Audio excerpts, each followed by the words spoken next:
Yes, we're back with another rider, another episode. Today we have a helicopter pilot in our midst, so it's going to be our first helicopter interview.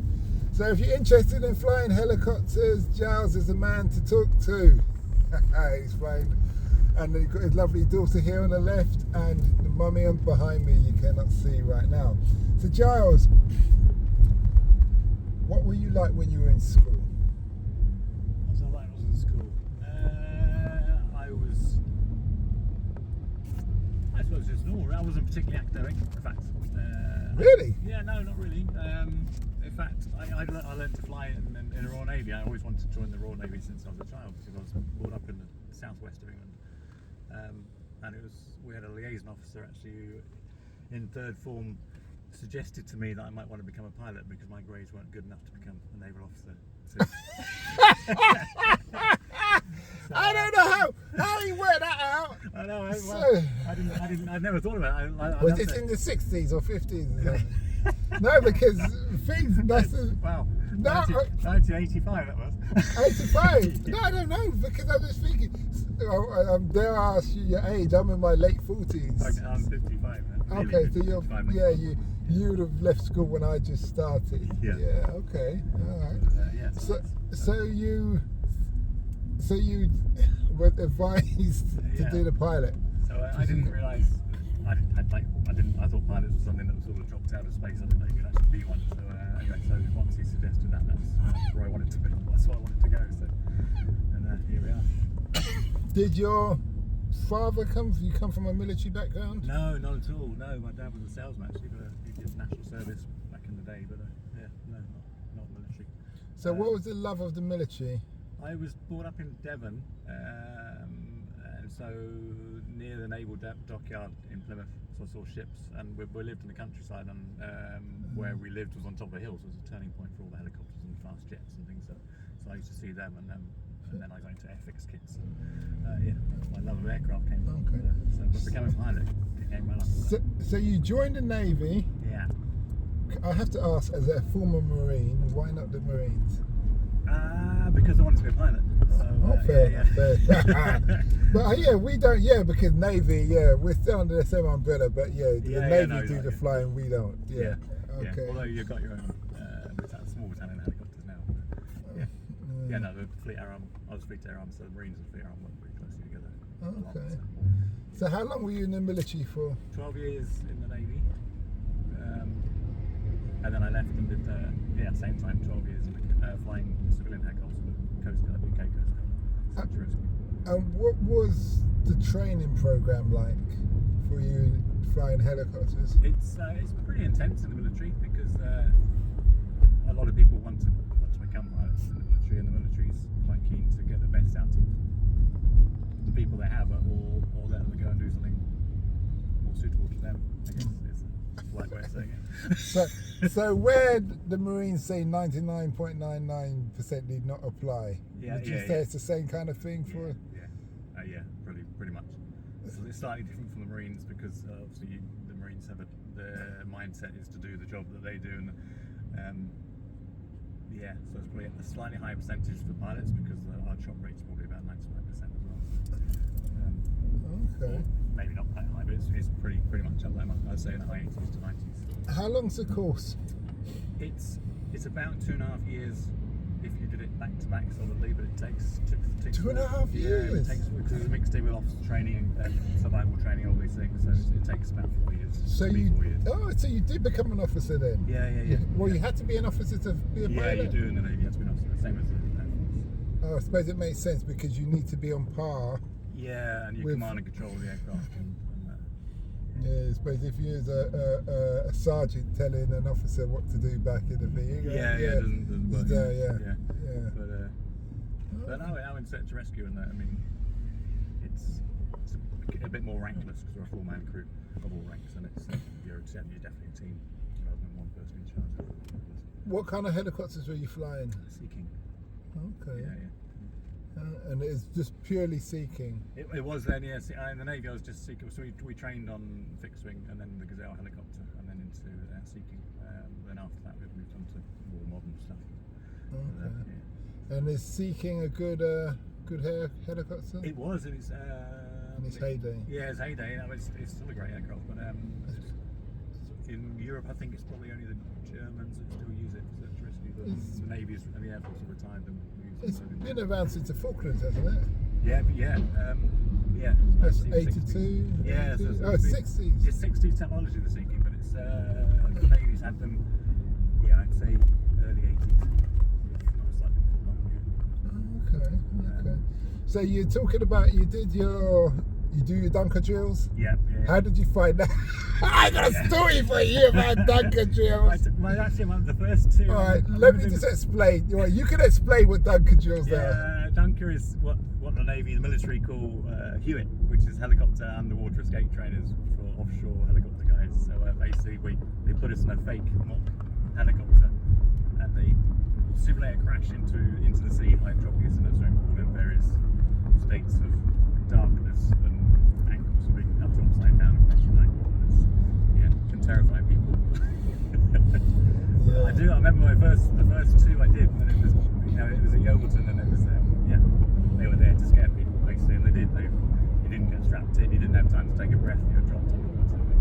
It changed, and the course became much more of a training course. Well, actually treating you to get out of an aircraft, so I became quite confident that if they crash, we could escape. I think that concept of just dropping people in is good once you've trained it. Yeah, exactly. Because your refresher should be like that. Yeah, I agree. Guys, you remember talking about yourselves, make sure you get this right. Okay, go. Yeah, exactly. You're in. Wow. When they put me in, they tell you to hold your nose, hold the seat bed like that, and I was trying making sure the water didn't go out my nose. Yeah. And obviously they turned the lights off, the whole helicopter frame rolled with you, and I couldn't find the hole. And I remember I had my another bootnet, Danny, and I don't know why I didn't open my eyes. I was searching, couldn't find this hole, and all I felt was his hand grab me and pull me and push me. Obviously I'm a big guy, Danny's holder's quite small, he pushed me through the hole, and I just came up. He saved my life, so I'd have still been down there trying to work out how to get out. It all went out the window. They show those videos and stuff, and they take the videos inside, and you see people rammed under the seats because they thought that's the way out, and they're stuck under there and they can't move. It's just panic sets in, and that's that. Yeah, I hear you. So you did that, and you did the sea survival. Yeah. Is it STCW10? Is it where you're 95 with your? Yeah, the rings a bell. In the S10 life rafts. Yeah, we did it as part of our sort of combined survival training. So we did that along with escape and evasion and other things. How was it escape and evasion? Because that's a SAS section. It was. It was good. It was a great course. I mean, they're trying to simulate something, so they exhaust you and starve you in a short period of time to simulate that you've been somewhere much longer and that you're weak and tired, and and then the shock of capture and all that. It's quite realistic, to be honest. How many days was that? 10 days. 10 days. Yeah. So did you do that thing where your boots haven't got laces in? Yeah. You've just got your t-shirt on and thing, and it's a honking weather. Yeah. How did you manage? How long ago was this, by the way? How old were you then? I was 22, I guess. Oh, so you're much more agile and fit and everything. Yeah, I suppose we're quite fit. I remember being caught, and so when people talk about the shock of capture, and we're going to get caught, but we think we're fairly fit. And I remember they had some special forces guys out looking for us, obviously, but they also had these young soldiers out looking for us, and it was part of their training as well to try and catch people. But I remember this is on day 9, and we're exhausted. I'm lying down in a bog, and this hunter force soldier stood on a little knoll, right literally next to me. I'm looking straight up at him, and he's searching. Is it night time? It's broad daylight, the first thing in the morning, and he's searching the long distance. And I'm looking at him, not breathing, and suddenly our eyes suddenly meet. I don't know who's more scared, him or me. But I, because he saw me, I then took off at a sprint, and he walked up and caught me. That was the. Oh, he just walked off. Yeah. You were so exhausted. You don't even know what you doing, George. I didn't. You know, that's like one of those Monty Python runs. Running as fast as possible on the spot. Yeah. So would they caught you? What did they rough you up a bit? Yeah. Put the bag over your head. Bag over your head, check the back of the truck, and then transport officer. Put you in some stretch positions, give you some a bit digs. of white noise and a bit of pain, and some questions that we couldn't answer anyway, if you wanted to. I'm too exhausted. I need a brew and some scraps before I answer any more questions. I'll tell you everything you want to know. McDonald's later on that night. So, what did you learn from that experience about yourself? It was good. It was learning the skills they're trying to teach you to do escape and evasion and how to survive in the wild, hunting, shelter, all these sort of things. And then, you learn you're quite strong in some aspects. You can cope with the stresses that they're trying to put on you. You can actually cope with it. And again, the aim was of that course was to try and teach you if you had to put up with, if you were caught by an enemy in some situation. Obviously, a bit like the Marines, we often work behind enemy lines, so chances of capture are higher. But fortunately, I never had to put it into practice. Did you think, I fancy your chances if you got caught behind enemy lines? Yeah, I mean, to a point you could escape, but I mean, we all know that if a hunter force is looking for you, a hunter force is going to be. That's what they do. Yeah, hundreds of people, not a couple of guys, and you're running through. If they're looking for you, then they're going to come and get you. They're going to find you. But if they're not looking for you, you just happen to end up in a situation. Yeah, you probably could escape and evade. Now, did you do like the commando course or anything like that? We did a 2-day acquaint. I think they call it the aviation acquaint at Livingston. Which was good actually. But, so it was one day full physical. We did the endurance course at the end. In the beginning, we did the what do they call it? The one down. The bars. Tarzan, the sort of course. I remember bottom field. Bottom field. Yeah, okay. The expression "pays to be a winner" still sticks in my head. Pays to be a winner. They do that thing when they were running you up and down the hill, and every time the first guy out gets to sack it in, and the rest of you go back up and it gets harder and harder. And the little fit Peter at the bottom of his little white t-shirt. It pays to be a winner, sir. It's like, Another thought's going through your head. But, no, mental strength-wise, how did excuse me? How did the whole process develop your mental strength? I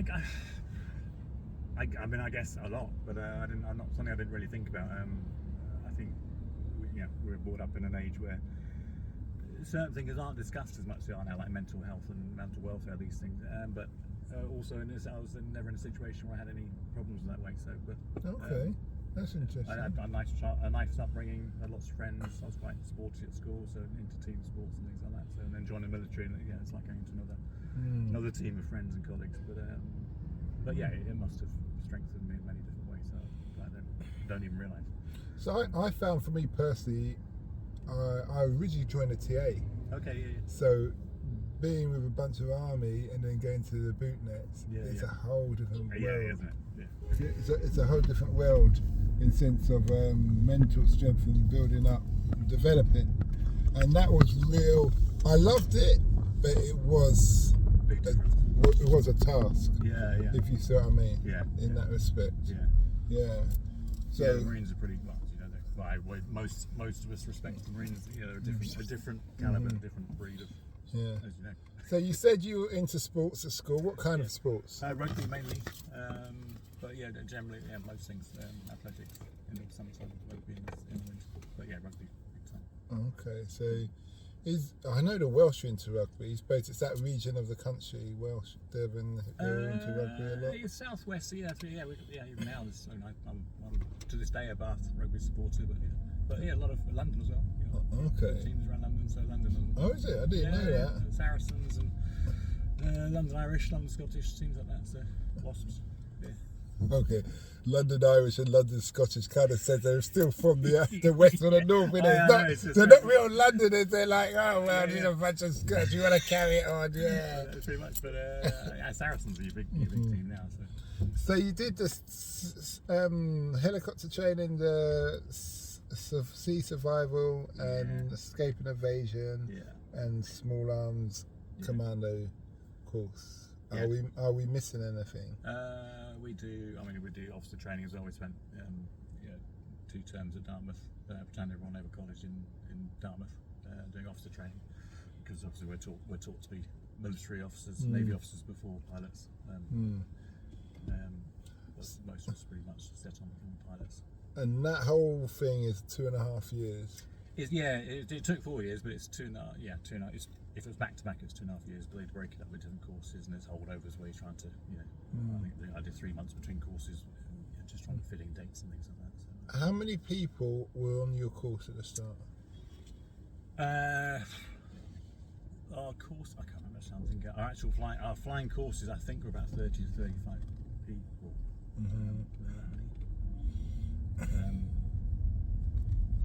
Because we get split to different times, we're split into different age groups and courses and things like that, and different aircraft types. But I think it was probably 35 to begin with. Oh, so you have people who are dedicated there. You're going to be the Chinook team. Yeah. You're Stuff going to like be that. seeking. You get split. You start off together, then you get divided into different groups. I do like the Chinook. I haven't been in a Sea King. Yeah. But tell a lie. Oh no, we didn't do it. We was doing the fast roping from Sea King down onto a Orc. Yeah. Down Portsmouth or Plymouth. There's a display. Okay. We were doing, but I was an LC. Okay. So we were just controlling the boat. Yeah. And one guy's slipping down, and as he's come down, he's looked down, he's realised the boat's not there, and he's just dangling. You know you got the double gloves. He's just squeezing that rope. Wait for the boat to come in. Yeah, no, we did quite a lot of fun. But it's all fun and games when you think of it. Would you change anything in your military history or your life you've done so far? No, I mean I look back now and think if I'd spent longer in the military, I could have been in a different position now. All my friends have either retired on full pensions and this sort of stuff, or gone far in their careers. But at the stage I was when I made that decision, it was the right decision for me. And I walked straight out the door I was doing search and rescue in the Navy in the end, and I walked straight out into doing the same job basically with the Coast Guard. But mind you, you could have always gone back. Maybe obviously not now, unless they get into it with Russia. So I heard they talk about. Did you hear about that? They've got a list of like 50,000 reservists and TAs that they're going to come and grab. I think we're all still on it, aren't we? Takes me like 10 minutes to get out of bed now and warm up. Exactly. I don't know where they're going with that.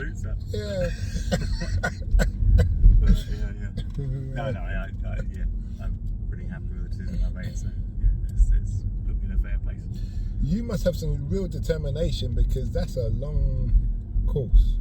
Yeah, it's like a degree in a bit. Yeah, it is. And your question is, you get questioned, and you question yourself all the way through. Is it right for you? Is this the right? It's quite intense, and you see people struggling. Like the commander course, you see people struggling, and at some point when either the training team says, right, that's enough, you're done, or that person makes the decision, I'm done. The relief on the guys, you see their face just go. Yeah, the pressure's gone, and they just They didn't want to seem like the person to let the team down. Yeah, exactly. Or seem the biff, but they knew. They knew they're bitten off more than they can chew. Yeah. What would be your advice to a young person who wants to join? What tips would you give them based on your experience? I would highly recommend it in all of the services, that it gives you an all-round training in every aspect of your life. And it doesn't matter what stage you're at, I guess. I mean, I think I would suggest if you're a young person, maybe try and find a way of growing a little bit before you joined up. Certainly in some area, like joining the Marines or becoming a pilot, I think it helps you to be a bit more mature. mentored in some aspects, having worked or gone travelling or go and do something. But for anything else, then I'd recommend going in. It does train you. It does give you many skills. How old were you when you joined? I was 20. Oh. Yeah. So I had a guy who was told to come back when he's 23. Yeah. Get some life experience. Yeah. Maybe get a degree, do something. Yeah. And stuff like that. Either through beginning of training or won't take it on. They say, well, you come back for the interview in a year sort of thing, because the Navy's recognised something, or the Marines, they recognise something in the guy, but not yet. I had another mate who I used to live with, and he was studying to be an aviation engineer on Civvy Street. Yeah. And he went to careers day, and it was RAF was there, and they said to him, okay, take this test, and they said you're good enough to be an aviation engineer or technical weapons thing or pilot. Okay. With nothing And else. he went, obviously the brains kind of part, and he sat down and he thought about it, and then he said, later on I saw him, I said, Michael, why don't you do that?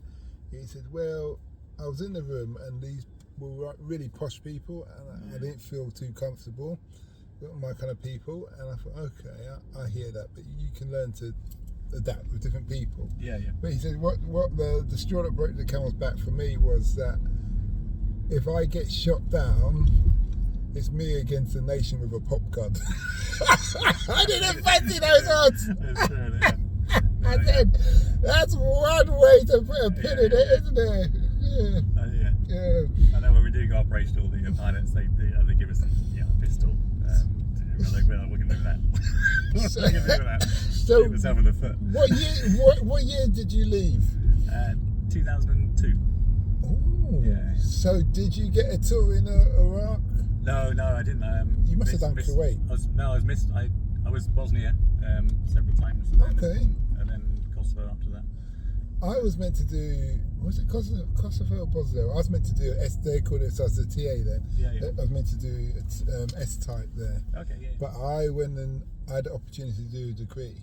Yeah, okay. And that time we had a RSM, Regiment Sergeant Major, for those who listening. And he was a Fusilier, and they got disbanded and amalgamated 5 rifles. Yeah. And he's a Falklands vet with the old tash, short guy, and we all shaved our head. He goes, I love the haircut, guys. And that kind of thing. Yeah. And then we was infantry. Yeah. Oh, that was great, because we were learning to you're doing cam time. They're talking about all the issues of war and everything. But he said to me, I said to him, Sarge, I've got this opportunity to do the degree, but I want to go on S-type with the guys. And I'll never forget what he told me. He'll go to my grave, because he could have told me anything. He said, go and get your degree. Yeah, no one in your family's got a degree. Yeah. Get your education and come back. And I'm sure if you want to have a scrap, the British military will be able to find you one. And I thought, when I think about it, it's priceless, and he's right. I did 2 tours of Afghan. So it was great. Yeah. That's why I love the Chinooks. Yeah. I love that sound. Yeah. We're being picked up. Then your feet are just hanging. When they got the hatch open. Yeah, and you're going through the desert and the mountains. Yeah, it's really great. Yeah. So you left in 2002. What was your tour like in Bosnia? I was operating with aircraft carriers most of the time, so we didn't have much. But we were in and out, so it didn't really affect us greatly. We were doing coastal patrols and looking for enemy ships and things like that. But I did one tour. I did 6 months in Bosnia, so on the ground. Okay. It was an air liaison. Okay. Yeah, which was interesting.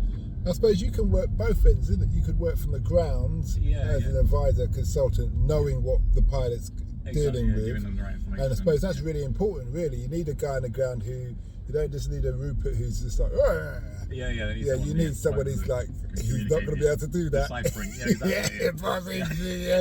Let's be realistic, You can't get a helicopter doing that. Okay.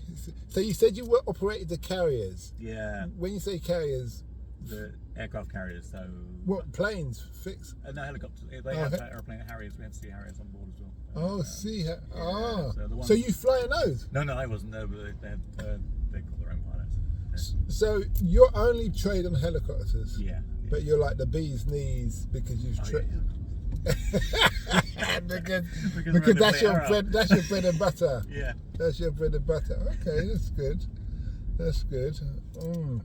So you left in 2002. Where did you go to? I joined the Coast Guard, although I joined Bristow's Helicopters to be a Coast Guard pilot. So the Coast Guard search and rescue was civilianised or outsourced to contractors, which was Bristow's Helicopters at the time and is again now. So I joined them to do search and rescue, continue doing search and rescue. So. How do you feel about it being contractors? Do you think it should be a military job? No, I did when I was in the military, 100%. But I went and joined Bristow's. I operated my first 4 years. I was in the Outer Hebrides, which is the last one in. They go and get the best places to go. It's not a hospitable place to live, and it's not a hospitable place to fly. But it's quite difficult. But I flew literally with the same crew to the day. 1 year later, all of us were in the Coast Guard. With the same crew I flew in the Navy a year before, albeit one was in the reserve at the time, so it's a bit of trust. So we're all ex-military trained. Oh, so wait a minute, the reserves can do? Yeah, the reserve guys, they go back and fly as well. So if they're in current flying practice, like these guys were, so they were Coast Guard and they came back once or twice a year to fly in the Navy.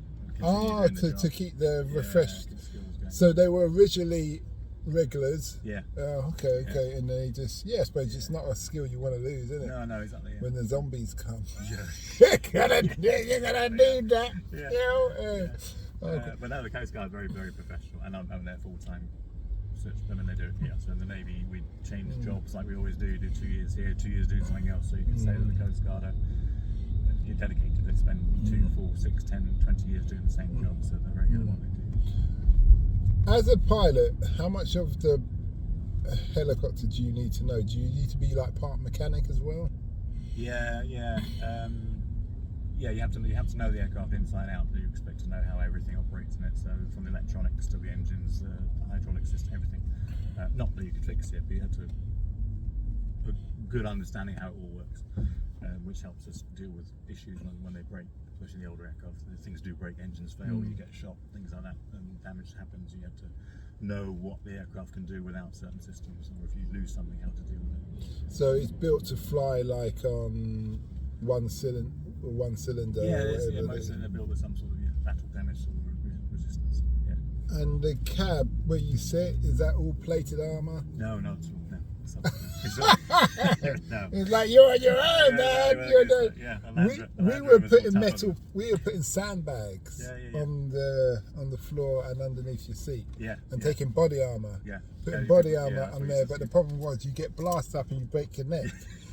So it's like you're not really gonna win. That was all the body armour is good for, sitting on it just to protect certain the important parts. We're softer skin than a Land Rover. So you did the search and rescue. You got any dits? Any about that? Many, I guess. Sorry, dits being stories, by the way. So go on. I can't think of something there, but many. Or do you have any points where you thought, "Oh, that was close. We nearly all copped it there"? Yeah, I've been in some situations where I'm up in South. I remember sitting in Ben Nevis one night, just off the top, middle of the night, in a blizzard, trying to look for some hill walkers, mountaineers that had got lost, and we're sat there and thinking, and we didn't have MVGs, we didn't night vision goggles, we had no night vision aids at all back then. We're just lights and maps, and I remember sitting there looking at this little crop of rock, holding onto it with my eyes so I could still see what I was doing with the snow shooting past. It's like strong. It's like the beginning of Star Trek. You see the lights shooting past you, and I was thinking, what the flipping hell am I doing here? But you have moments like that. But doing some of the ship rescues can be quite hairy. You think of a helicopter hovering over a ship, it doesn't look like anything, but when you're inside the aircraft, Mother Nature has got 10,000 tons of steel, and she's just throwing it at you in a helicopter, and you're just trying to get away from it. It can be tough. suppose landing or if the ship's moving, got to move with it. you've got to do their number that they're doing. Yeah, exactly. Yeah, and that, even landing on a ship, when the ship's decks, the aircraft carrier can go up and down.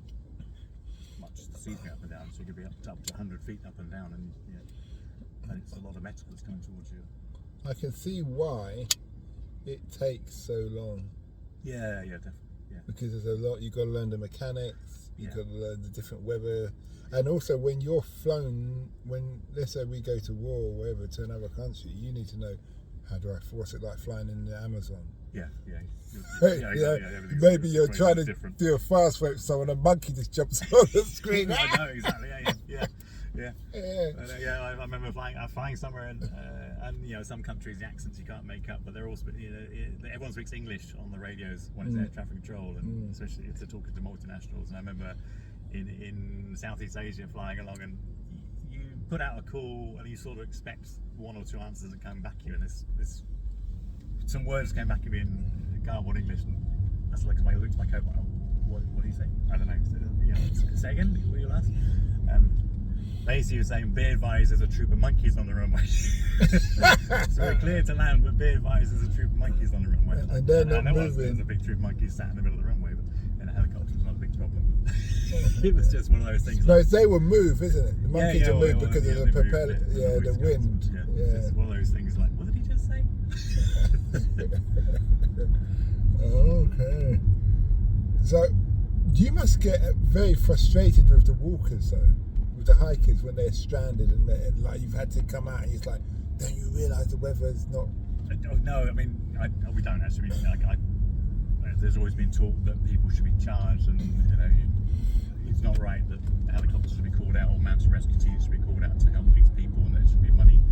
But I don't think anyone that does a job, from helicopters to lifeboats to Coast Guard mountain rescue teams and coastal team, I don't think anyone who does the job thinks that. You get frustrated where maybe adults have put their children at risk stupidly, clambering up a cliff off a beach and things like that. The parents taking it, and they're all stuck there, and in life-threatening situations, you get frustrated with parents. But I've never got frustrated with cliff walkers, yachtsmen, anything like that. They're free to do what they do, and luckily we're in an area where they have people like us to go and help them, and the lifeboat teams. Do you ever have a word with them to say, guys, in future, check the weather forecast? Our divers and winchmen really have the close contact with them, but it's something you have a word with them. Oh yeah, you didn't think about that, isn't it? Yeah. You've got divers who are hanging off the side they're on the winch. Yeah, they're on the winch. Really, they go down in the bad weather. 1 minute they're having a wet. Yeah. And now. So when I say it's tough in the helicopter, and I got someone dangling on the end of a winch bar like a conker. Did you see that search and rescue video where? I think it's in America. And the person's on that stretcher bed, and it just went. What went wrong there? Do you know? I've not seen the actual video, but it happens quite a lot. The downwash on a helicopter will hit the basket or the stretcher, and it will go into a spin. Especially if it's empty or very lightweight in it, and it will just spin. And there's nothing you do to stop it really, apart from touch it onto something gently and the water ideally. Once it starts going, it's just something you really want to avoid happening. And if we were winching someone in that situation, we were moving the aircraft forward to get some forward airspeed around the stretcher and to get our downwash away from it to stop that from happening in the first place. But once it starts, then it's not an easy thing to control. Has it happened to you before? No, I mean, I've never had a spin like that. So of course, never. No, but we got a good crew, and we recognise the situation where it might happen, should happen. We make sure it doesn't. Now you've done the Kosovo, Bosnia. Have you only worked with British teams, or have you worked with mixed teams, like Americans? Yeah, but not much the Americans. That's enough said. we operate differently. Yeah. How do they? Are they more gung ho? I did a cross pollination in Kosovo actually on American Marine Corps carrier with who was on board. They weren't SEALs. They were Army. Green Berets, Delta. It wasn't Delta. It was Rangers. It was Rangers. It was Rangers. Yeah, it was Rangers. I remember.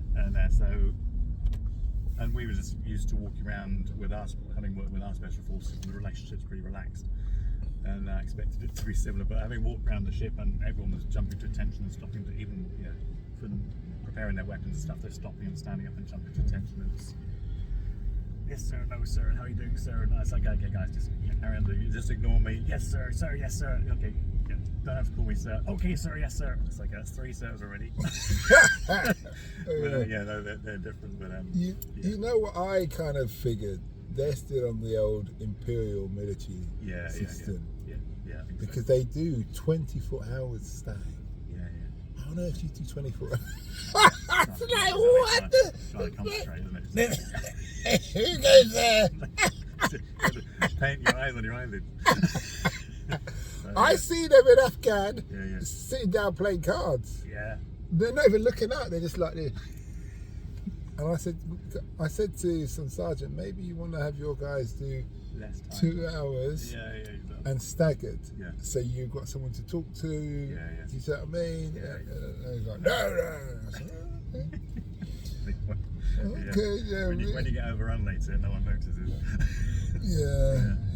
That's So going from the civilian in England to ending up in Qatar. Yeah. I say Qatar and it's Qatar. Yeah, it's Qatar. Qatar. Okay, sorry, you learn something every day. What's it like out there? Because that's desert terrain, isn't it? Yeah. So you're getting sandstorms. We don't. It's a small. We don't get a lot of sandstorms. Not like you imagine from the movies. If you're in the Sahara or The Mummy. We get a little bit. It just gets very dusty and unbreathable, but not often. But it is hot and dusty. Oh no! Are you doing Sea Kings there? No, we're flying the 139. Goes to Westland 139, which is what we're flying the Coast Guard here as well. So. Who makes the 139? It was Augusta Bell, which is an American company, and then became part of Westland, so it became a British-European mixture. Now it's made by Leonardo helicopters from Italy. Do you prefer that to the Sea King? I do now because the Sea King was a great aircraft and it's a great platform for doing the job, search and rescue job specifically. But the modern avionics of the aircraft we have these days, and even the safety aspects of the 139 is a very reliable aircraft, very safe, very strong, very tough. It's got great avionics to help us. When I converted, it was 2007. I did a conversion course to the 139 from the S61, which is the Coast Guard version of the Sea King, slightly bigger, older, but the same ilk, same type of aircraft. And because it was one of the first aircraft, we grounded it temporarily for some issues we had at night. So because I hadn't got a certain point through the course, I was one of the few pilots that could still legally go back and fly the old aircraft type, which is our old reliable S61 Sea King. And having only flown about 15 hours on the new aircraft, having jumped, then at night time I had to jump in this S61 and fly out into the channel in quite rough water in fairly poor weather and pick up someone off a ship. Only at that point I realised I'd actually be much happier in the new aircraft right now in this situation than I am in this aircraft. So I knew at that point that the aircraft was much better. But if he'd asked me before the flight, I would have said the opposite. I would have said no, I want the old aircraft. So you're comfortable in what you know. The old broom suite's the best. So is that because of modern technology, like whether it's GPS, night vision, infrared, all of that, that the Sea King may not have had? Yeah, exactly. Yeah. But you get all that Gucci stuff. It presents information to you in a much more effective manner, and it's good. Training. Do you train people to be pilots? I don't particularly now. We do a bit. I mean, we fly with a Qatari pilot, so in our crew, I'm the captain, and there's a Qatari pilot, a junior pilot that's flying me all the time. So we're trying to teach them a little bit. But they only do the live flight with us for experience, really. They have another part of the squadron that does training. Again, all expat pilots that train them to fly. So you're not just doing search and rescue, you're actually training them to be their military. Yeah, exactly. So I do live flight, but we're all military, so... you're all private contractors? Yeah. So you're PMC, basically? Yeah. Okay. You know what, because I've done PMC on maritime. Yeah. I did it for 5 years, Indian Ocean anti-piracy, but I never thought about it for you guys. Yeah, no, it's not quite the same. We're contracted specialists basically, so we're salaried, so we're not PMC. We're not getting the money PMCs get for starters. But listen, as a pilot, your money's good already. Oh yeah, exactly. So And we don't you generally are. get taxed much either, so. Yeah. Well, yeah, it can be. It's quite. I would argue it's quite. When it happens, it happens. Yeah. But it is usually. It's like 99.9% nothing's happening. Yeah, you're earning the money first. Yeah. In that respect. So okay. So how long have you been doing Qatar? 7 years now. Is it? Yeah. Yeah, I was out there. I did 2 years. I went there in 2012 for 2 years, and then I left. I went to the Far East. But yeah, I went back 7 years ago. Yeah. It was better going back because it's very different working in the Middle East. It's very different working in foreign countries. When you go overseas, it's lots of changes. Being simple things, being away from your family, your home, and everything you're used to. And the Middle East has other differences, cultural and government and political, all these things that some people can and some people can't put up with. And each country is different, and simple things, language barriers and things like that. But so having left the country and then going back again, I went back with full knowledge of what I was going to. Because much happier position. They're very family orientated. They are actually, yeah. So they probably they stop for prayers and everything as well. Yeah. So okay. And did you find that hard to adapt to? Not that part. It was the heat, being away from home. Certain things happen where, if you're in United Kingdom, is very supportive of all cultures and all peoples and all this sort of thing, especially if you're British citizens. And other countries, maybe if you're not from that country, then you're always a second-rate citizen. Doesn't matter who you are. So trying to be polite about it. That's basically. No, I hear what you're saying.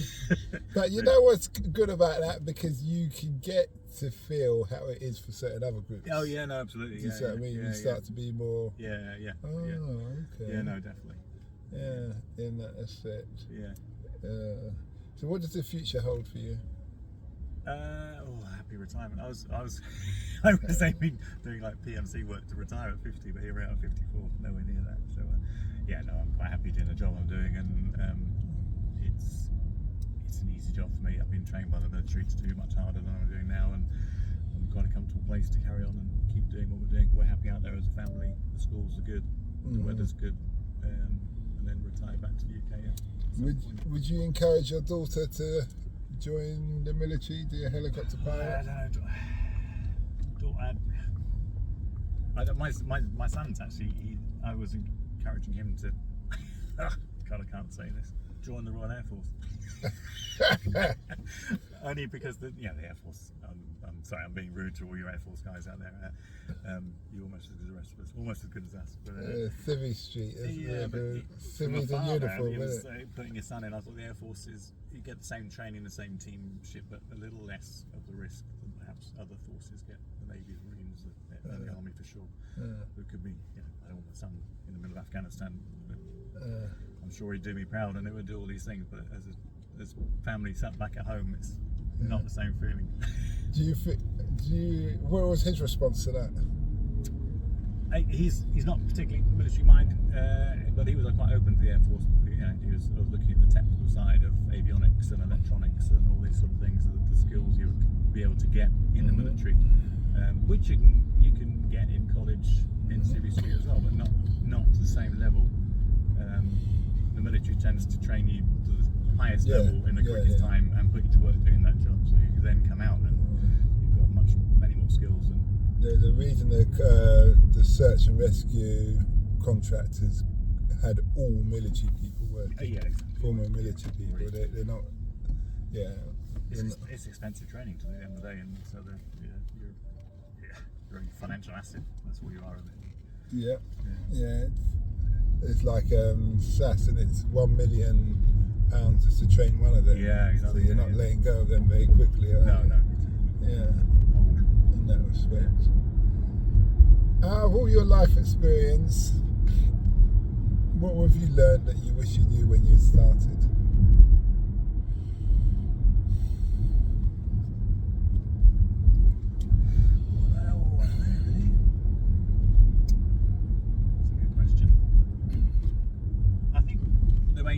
I say to my kids now, my parents, my dad pushed me in a certain direction and in a certain way of push, which what I needed was a kick up the backside to get on and work more than I was working to achieve certain things in life, and it worked for me. For some, I don't think it would, but now I think to tell anyone that you can, at any point in your life, you can follow your dreams. You can just make a decision, and you should go for it. Clearly there's financial ties, and the later you leave it, the more of those ties you get, it becomes more difficult because you've still got to take care of those responsibilities. But if you can find a way to follow your dreams, then do it. I think you'll be happier for it and rewarded.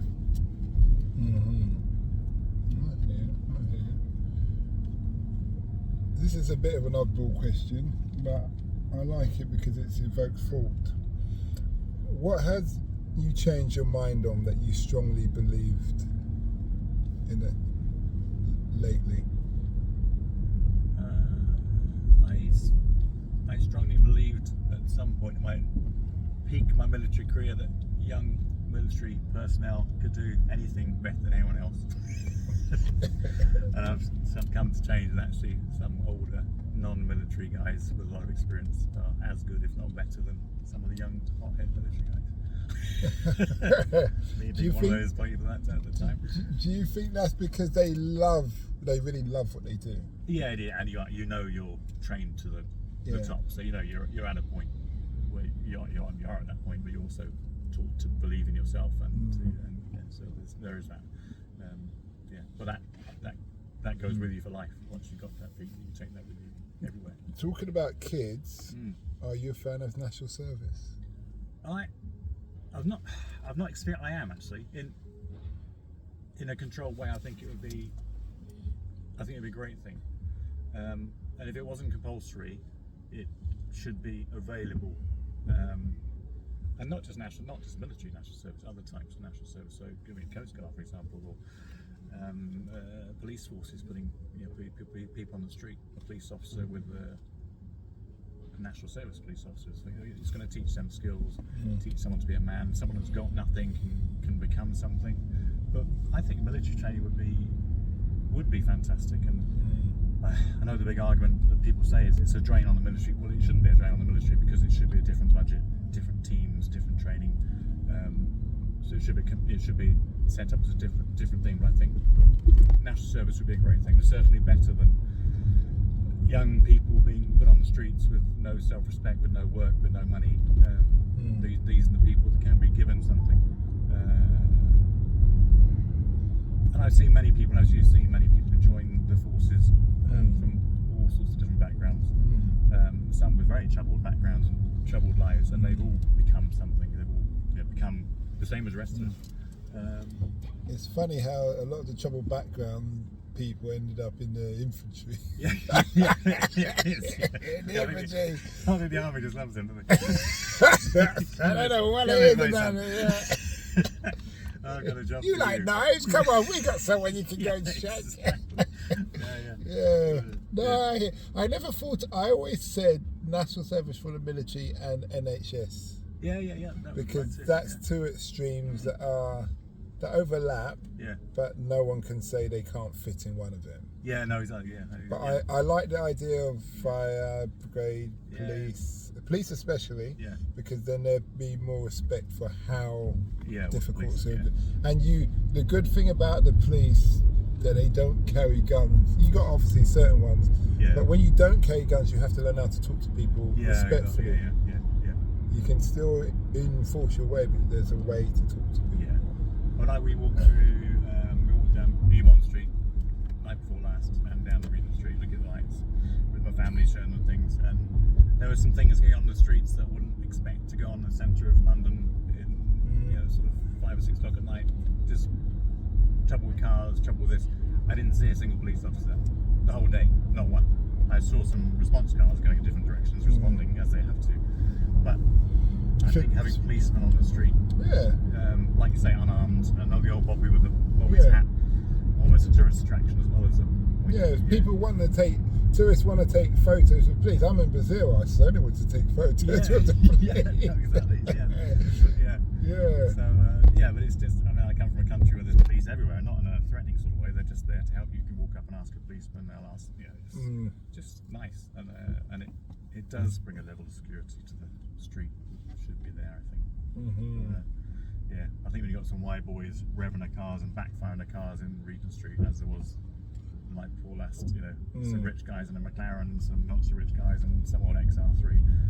It just, all down the street for 20 minutes, like gunshots. It's like, who's stopping them? Why is no one stopping them? I know it's not a high level of crime, but it's just a public nuisance. Yeah, I know what you're saying. There's a time and a place. Exactly. Because Regent Street, I'm thinking, it's a family day. Christmas time. Yeah. It's not tourists everywhere. Yeah. That's one of the things they'll take over. Go to some old IKEA car parks to do that kind of thing. Yeah. Good stuff. But I think national service would work. It gives people skills to go on and to go and do different things, or even just the confidence to. Where it seems to be a lot of people lacking these days, or believe they're lacking confidence. Maybe they believe they're lacking more than they are. It would give them skills to take on the world. I'm interested to know your thoughts as somebody who's been in the military and does the job that you do about the wars that we fight. What has your take on the wars that we've fought been changed since you've left? You've experienced and you've left and you look back. No, I think I did. I mean, some of my takes on one of the wars that we're involved in when I was in that would change to the point while we're doing them you start to question what we're doing. We are just a political tool, and sometimes, I mean, there's many situations I can think of. I'm sure you're aware of, especially in Afghanistan, where soldiers have protected something, nothing really, a thing, a town, a fort, a fortification, a bunch of containers, whatever they're protecting for a reason at the time.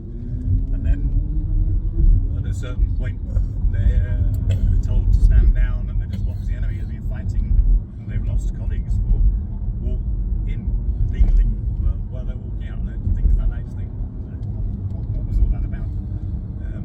I know sometimes they're quite hard to adjust to if your colleague, friend, or more than that, sometimes has been killed next to you to protect something, and then you're just giving it back.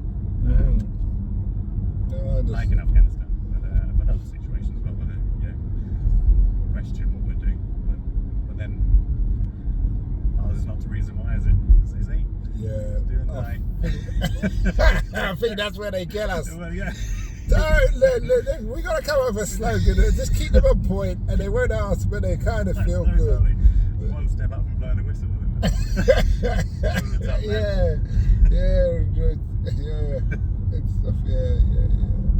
I hear. It's been a great interview. My theory is if I turn the camera off, we can have a good conversation about something again. It's a classic one, but thanks for your service as one fellow Marine to a Navy. Yeah, we come in the same brother, isn't it? Navy. Even though the Navy don't like us. Oh, they do. They don't like the bootlet. Oh, the sailors don't, but I think it depends who works with. I think there's lots of banter. There's lots of good relationships between people. Have you ever worked in SAS? Yeah. What was that like? Good. They're good. I mean, the ultimate professionals is all I can say. And they're not all. Most of them are not what you think they are. For the movies, for example, they're not. Yeah, they're not these great big. Muscly, I know, very lean or very lean. They're multi-skilled.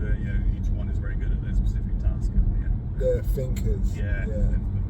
There's always one big one that carries all the shit with the big gun. He's not too bright. Yeah. But no, the rest of them are good. Yeah, fantastic. I was watching SBS also. I was watching another podcast, and there's this guy from the CIA.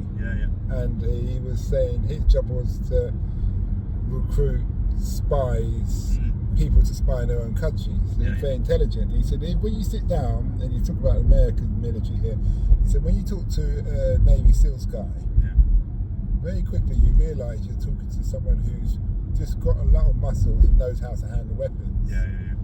When you talk to, I think it's a Green Beret or Delta Force, you see really got a dangerous person who's intelligent. Exactly. Yeah.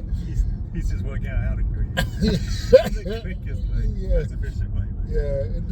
That was very. Sorry, that was very interesting, that statement, because I was thinking, how would you say we fall in that as our special forces, whether it's SBS or SAS? Yeah, but same. Yeah. Would you say we're more like the Navy SEALs or more like No, the big I guys? mean, the special forces, the SBS and the SAS, definitely in the latter stage. Although you wouldn't. I know Because what you guys SBS say come that under does. the Navy as well. Well, they used to anyway. SBS, yeah. They used to come under the Navy. Yeah, but I think I know what he's trying to say about the Delta. You might feel you're in the presence of a dangerous person. I think the difference with the SAS is you are in the presence of a dangerous person, but you wouldn't know it. The grey man. Yeah, definitely, yeah. You wouldn't know if you're sat next to one in a bar or anywhere really. But yeah, I do remember being in a pub once.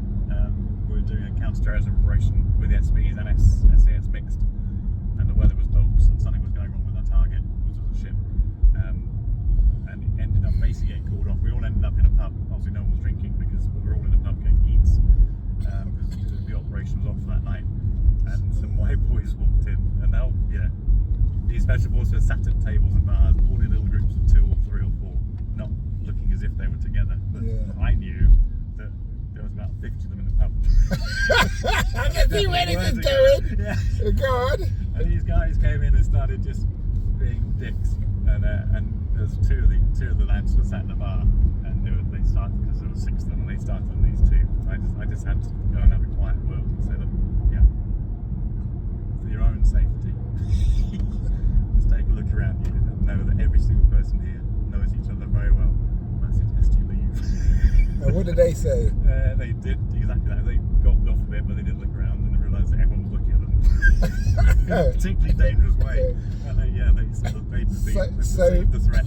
So what they did, they sent the least most threatening of the group. Yeah, exactly. Yeah, you over to them to have a word. The non-special forces officer, you don't go and sort this, because it would have.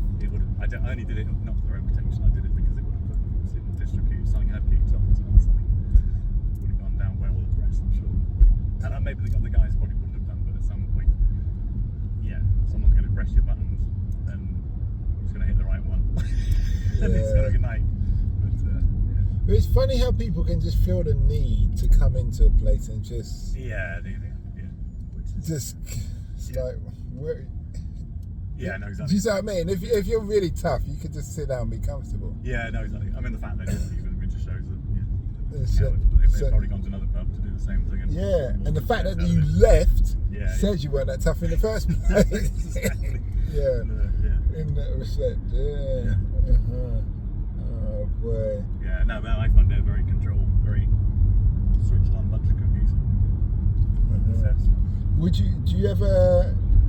I always said if I could have lived life again, I would have joined the military at 15 3/4 when I got my NI number. I'd have just gone to school. See ya. Yeah. Put my shit in. Yeah, that's true. Do you see what I mean? And then I'd have just trained, and then I'd have gone straight for SB. Yeah. Do you see what I mean? Yeah. And then by the time I'm, I don't know, 30, 35, retire. Yeah. Because before my body's totally clapped out. Yeah. But you see what I mean? But but I'd have done that. But then the same things, I'm always thinking, you know, when you meet people who've done other things, you're like, I could have done that. I could at least have given that a shot. Do you see what I mean? Yeah. So maybe if I'd failed their selection, you get 2 chances, isn't it? Then I'll say, all right, guys, can I be a door gunner? No, that's the job I always wanted to do. It's just I know a helo is like a real dangerous job. Because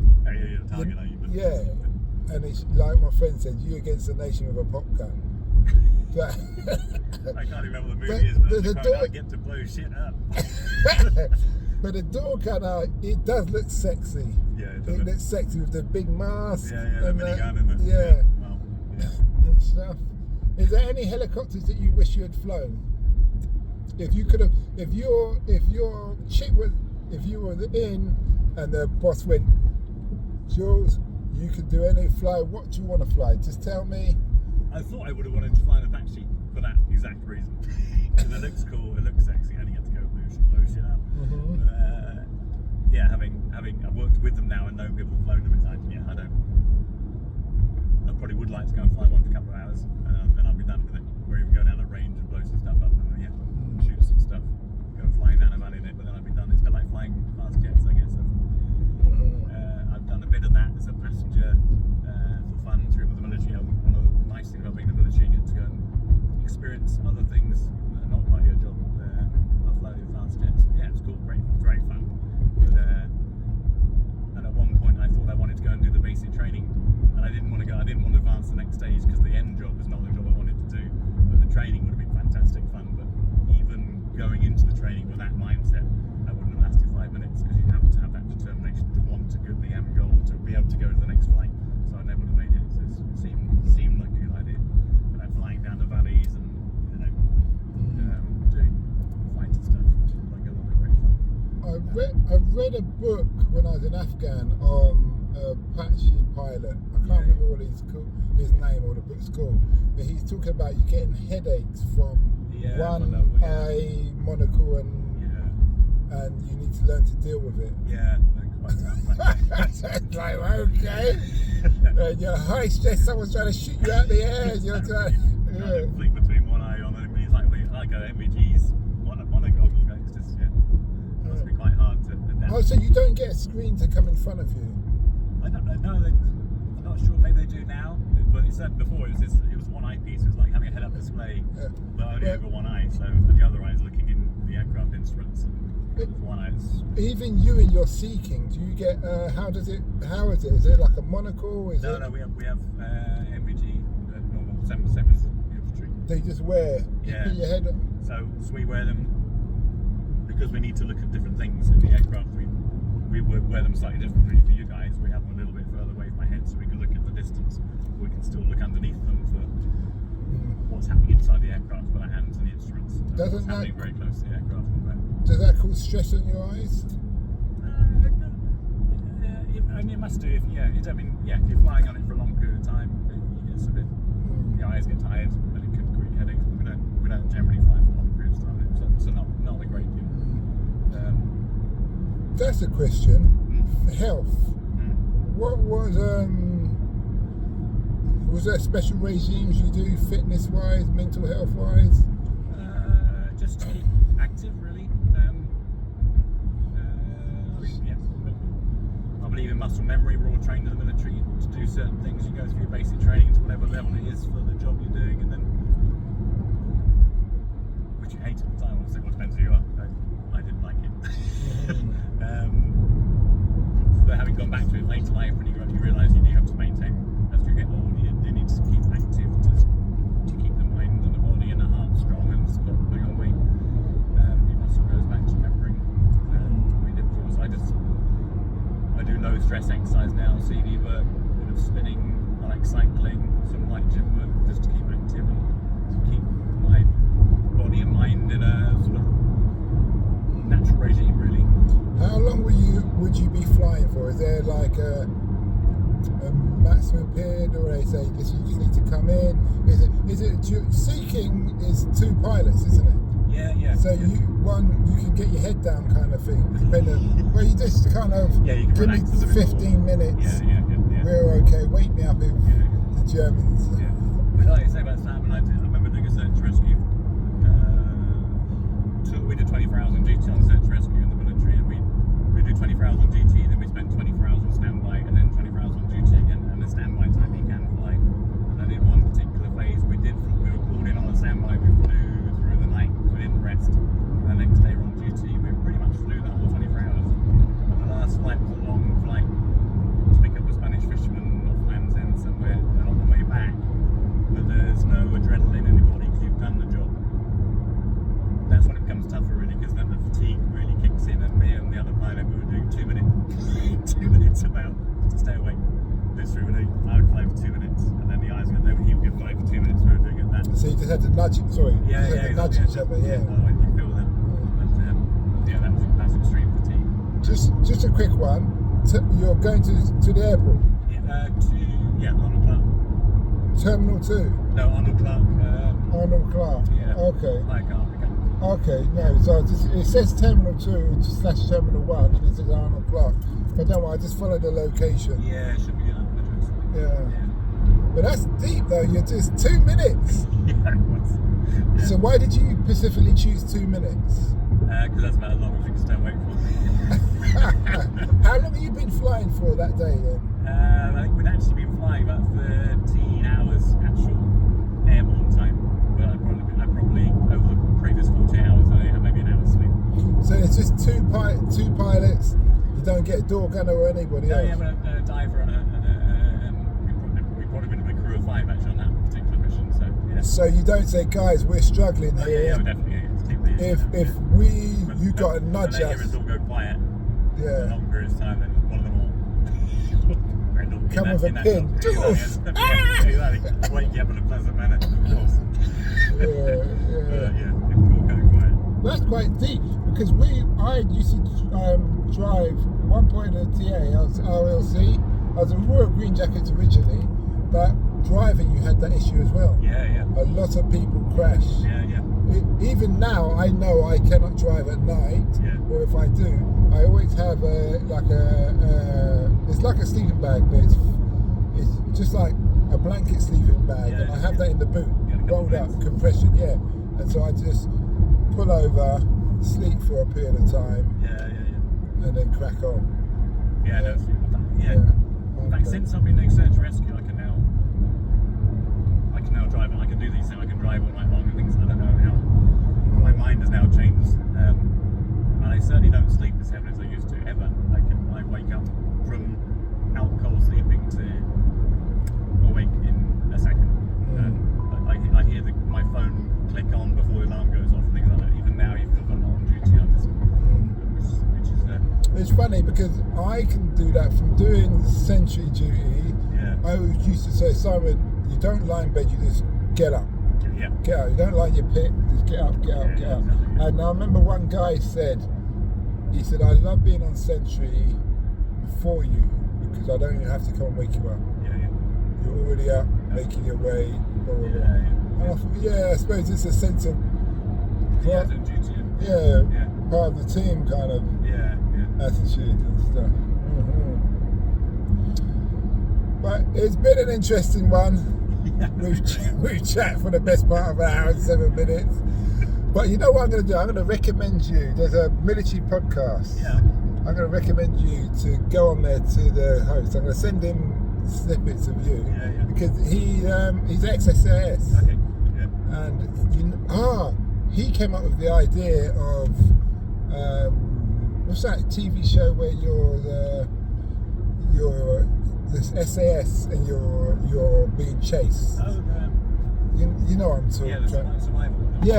He came up with the idea and ITV stole it from him. Or whatever the channel is. I should say allegedly in case anyone wants to sue me. I said me. So someone else is making lots of bucks. But he's a good. It's all military people, pilots. You've got a woman Apache pilot. Talks about her experiences. Obviously, you've got a SAS, SB, Marines. All the rest of it. You know about the Rangers now, innit? They've come up with a Ranger regiment for us. Really? They've come up. They're disbanding some more, and they're making. I don't know why they're copying the Americans. No. I don't understand it. I don't understand it at all, but that's what they're doing. The military's too small to do. But thanks a lot, Jules. Welcome. And have a good time in. How do you say it? Qatar? Qatar. And we wish you well and your family. Your daughter sat here very quietly. And your wife. Still awake.